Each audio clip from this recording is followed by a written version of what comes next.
Ladies and gentlemen, it's your captain.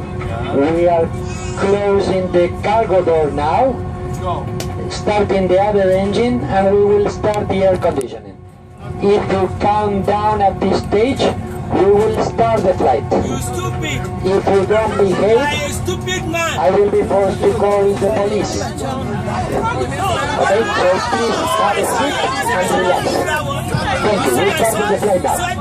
You said I should not use that one. What do you mean I should not use that one? So I should...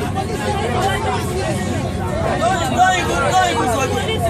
You're going to New York. Let them do their work when I get to New York.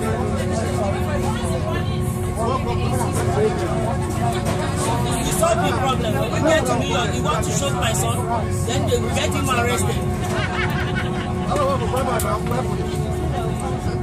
He said 3 minutes. Another 3 minutes down to 10 minutes.